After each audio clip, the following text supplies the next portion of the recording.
لوگوں اپنے پروردگار سے عاجزی سے اور چپکے دعائیں مانگا کرو، وہ حد سے بڑھنے والوں کو دوست نہیں رکھتا، اور ملک میں اصلاح کے بعد خرابی نہ کرنا، اور اللہ سے خوف رکھتے ہوئے اور امید رکھ کر دعائیں مانگتے رہنا۔ کچھ شک نہیں کہ اللہ کی رحمت نیکی کرنے والوں سے قریب ہے، اور وہی تو ہے جو اپنی رحمت یعنی بارش سے پہلے ہواؤں کو خوشخبری بنا کر بھیجتا ہے، یہاں تک کہ جب وہ بھاری بھاری بادلوں کو اٹھا لاتی ہے تو ہم اس کو ایک مری ہوئی بستی کی طرف ہانک دیتے ہیں، پھر بادل سے بارش برساتے ہیں، پھر بارش سے ہر طرح کے پھل پیدا کرتے ہیں۔ اسی طرح ہم مردوں کو زمین سے زندہ کر کے باہر نکالیں گے۔ یہ آیات اس لیے بیان کی جاتی ہیں تاکہ تم نصیحت حاصل کرو۔ اور جو زمین پاکیزہ ہے اس میں سے سبزہ بھی پروردگار کے حکم سے نفیس ہی نکلتا ہے، اور جو خراب ہے اس میں سے جو کچھ نکلتا ہے ناقص ہوتا ہے۔ اسی طرح ہم آیتوں کو شکر گزار لوگوں کے لیے پھیر پھیر کر بیان کرتے ہیں۔ ہم نے نوح کو ان کی قوم کی طرف بھیجا تو انہوں نے ان سے کہا، اے میری برادری کے لوگوں، اللہ کی عبادت کرو، اس کے سوا تمہارا کوئی معبود نہیں۔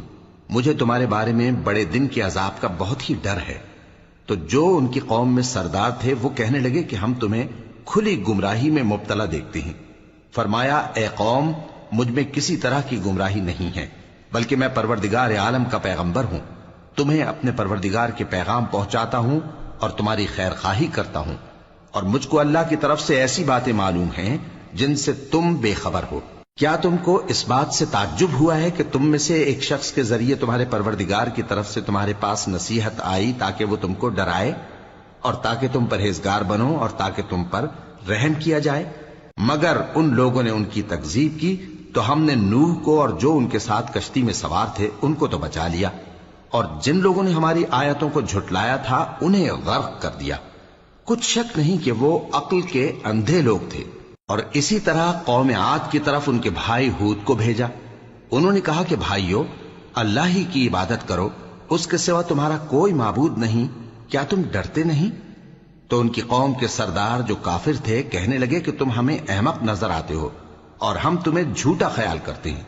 فرمایا، اے میری قوم، مجھ میں حماقت کی کوئی بات نہیں ہے، بلکہ میں رب العالمین کا پیغمبر ہوں۔ میں تمہیں اللہ کے پیغام پہنچاتا ہوں اور تمہارا امانت دار خیر خواہ ہوں۔ اور کیا تم کو اس بات سے تعجب ہوا ہے کہ تم میں سے ایک شخص کے ذریعے تمہارے پروردگار کی طرف سے تمہارے پاس نصیحت آئی تاکہ وہ تمہیں ڈرائے؟ اور یاد تو کرو جب اس نے تم کو قوم نوح کے بعد جانشین بنایا اور تم کو پھیلاؤ زیادہ دیا، پس اللہ کی نعمتوں کو یاد کرو تاکہ کامیاب ہو جاؤ۔ وہ کہنے لگے، کیا تم ہمارے پاس اس لیے آئے ہو کہ ہم اکیلے اللہ ہی کی عبادت کریں اور جن کو ہمارے باپ دادا پوجتے چلے آئے ہیں ان کو چھوڑ دیں؟ تو اگر سچے ہو تو جس چیز سے ہمیں ڈراتے ہو اسے لے آؤ۔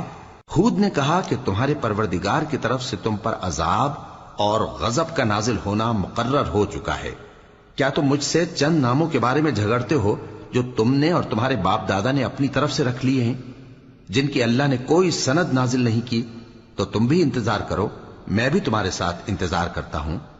پھر ہم نے ہود کو اور جو لوگ ان کے ساتھ تھے ان کو اپنی مہربانی سے نجات بخشی، اور جنہوں نے ہماری آیتوں کو جھٹلایا تھا ان کی جڑ کاٹ دی، اور وہ ایمان لانے والے تھے ہی نہیں۔